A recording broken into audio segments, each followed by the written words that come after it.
Baiklah anakku sekalian, selamat bertemu kembali di video yang kedua ini. Masih berbicara masalah karakteristik kondisi geografis Indonesia. Di ujung video tadi, Bapak sebutkan berkaitan dengan cuaca dan iklim. Bapak akan ralat bahwa tadi Bapak menyebutkan iklim itu terbagi dua.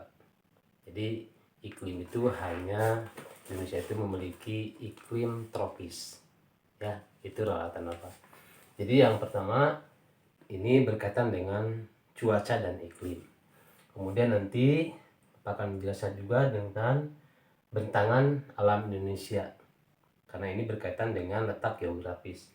Kemudian ada tambahan yang mungkin saja di dalam buku detik-detik itu tidak ada, Bapak sengaja menambahkan berkaitan dengan nama bagi Indonesia atau sebutan bagi negara Indonesia yang biasa disebut oleh orang-orang luar, mungkin bukan lagi.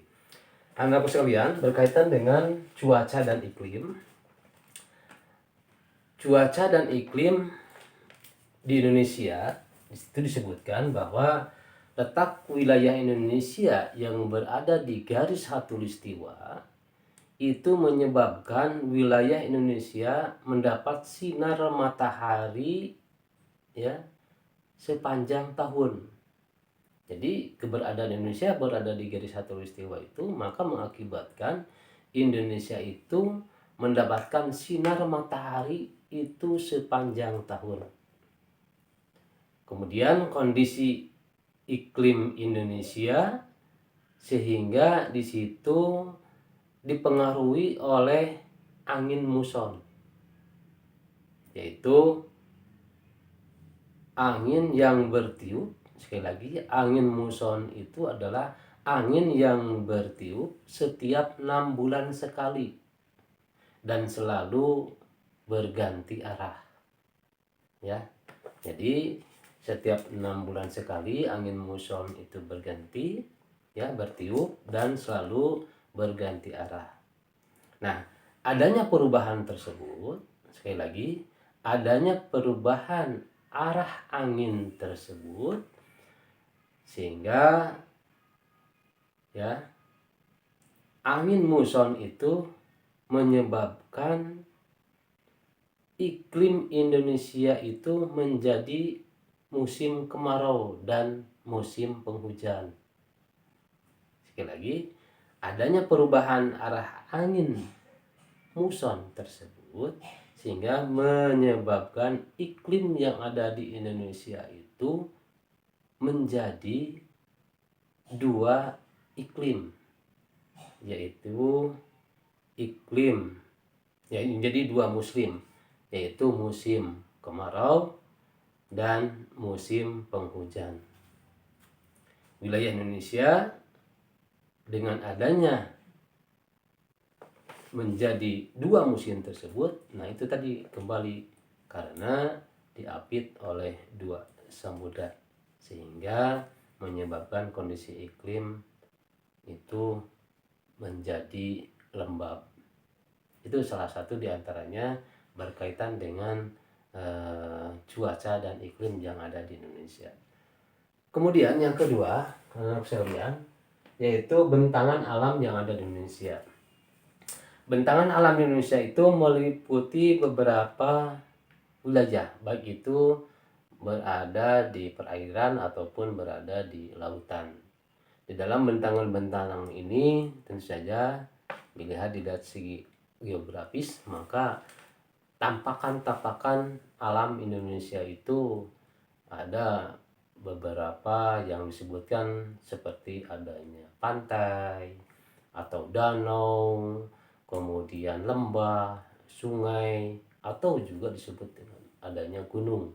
Yaitu adalah tampakan-tampakan alam yang ada di Indonesia. Perlu diketahui bahwa yang disebut dengan danau itu adalah, kalau kalian nanti ada suatu pertanyaan, apa sih disebut dengan danau? Maka kalian harus bisa menjawab. Danau itu adalah cekungan besar. Ya, sekali lagi, cekungan besar di permukaan bumi yang yang digenangi oleh air, baik itu air tawar ataupun air asin. Nah, itu disebut dengan danau. Ya, biasanya danau itu bekas-bekas gunung meletus. Nah, itu adalah cekungan besar permukaan air, dan itu bisa saja digenangi oleh air laut atau air asin ataupun dengan air tawar. Kemudian ada yang disebut dengan pantai. Apa itu pantai? Pantai itu adalah batasan antara laut dan daratan. Jadi makanya disebut ada pesisir pantai. Jadi ya, pantai itu adalah batas antara daratan dan lautan. Itu sederhananya bahasanya seperti itu. Kemudian ada lembah. Lembah itu kalau kita ibaratkan satu gunung dengan gunung yang lain, itu adalah antara gunung dengan gunung yang lain, maka di situ ada yang disebut dengan lembah. Jadi boleh dikatakan antara gunung satu dengan gunung yang lain, maka itu disebut lembah. Itu yang. Kemudian sungai. Kalian harus tahu apa arti sungai. Sungai ini adalah aliran air yang memanjang dan artinya aliran air yang memanjang dari hulu ke hilir, dan itu aliran tersebut terus menerus, maka itu disebut dengan sungai. Kemudian nama lain ada yang disebut dengan gunung. Kalian tahu sendiri bahwa gunung adalah bagian dari permukaan bumi yang menonjol atau gundukan bumi yang begitu besar, ya, dan lain sebagainya. Dari kesemuanya itu, tampakan-tampakan itu mungkin di dalam pembelajaran IPS itu dibuatlah sebuah simbol-simbol, baik itu simbol gunung, baik itu simbol danau, ataupun simbol lembah, sungai, dan lain sebagainya. Dan kalian di situ bisa dilihat di buku detik-detik. Bapak tidak akan memperlihatkan simbol-simbol tersebut, cukup di situ kalian sudah ada di buku-buku detik. Kemudian yang terakhir, Bapak akan menjelaskan tentang sebutan bagi negara Indonesia. Anak-anakku sekalian, dengan adanya letak atau kondisi geografis dan astronomis tadi, itu menjadi pengaruh bagi Indonesia, sebutan-sebutan bagi orang-orang atau bagi negara-negara yang lain. Boleh dikatakan bahwa Indonesia itu bisa disebut negara kepulauan. Nah, sehingga di dalam soal kadang-kadang ada yang disebut, ya, soalnya seperti ini. Mengapa Indonesia disebut negara kepulauan? Maka kalian harus menjawab, bisa menjawabnya. Jadi alasannya bahwa Indonesia disebut negara kepulauan yaitu karena Indonesia memiliki beribu-ribu pulau.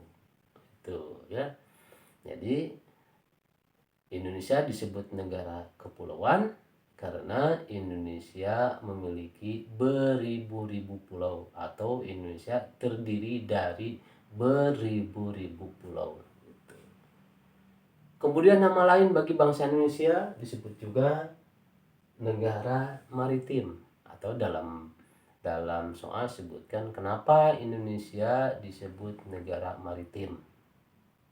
Ya, jawabannya adalah kenapa Indonesia disebut negara maritim, karena Indonesia bila dilihat dari antara bumi dan perairan, maka lebih luas perairan daripada daratan, ya, maka Indonesia disebut negara maritim. Jadi sekali lagi, kenapa Indonesia disebut negara maritim? Karena wilayah Indonesia lebih luas lautan daripada daratan. Itu. Kemudian nama lain dari bangsa Indonesia disebut negara agraris. Kenapa Indonesia disebut negara agraris? Jawabannya ketika menemukan soal seperti ini, karena Indonesia itu penduduknya mayoritas besar bermata pencaharian petani. Itu ya, sekali lagi di dalam sejarah disebutkan Indonesia disebut negara agraris itu karena Indonesia penduduknya mayoritas besar bermata pencaharian petani, walaupun pada kenyataannya tidak semua banyak menjadi seorang petani, apalagi dengan kondisi sekarang ya.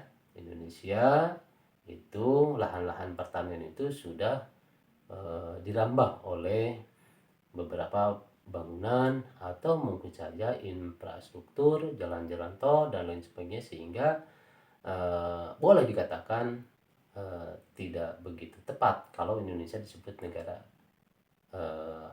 agraris, yaitu negara yang kebanyakan bermata pencaharian tani.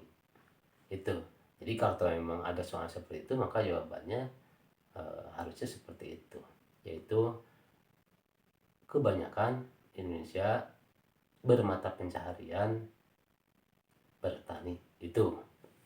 Kemudian yang keempat, kenapa Indonesia disebut oleh negara lain disebut negara Jamrud Khatulistiwa? Nah, ini kalian harus bisa menjawabnya.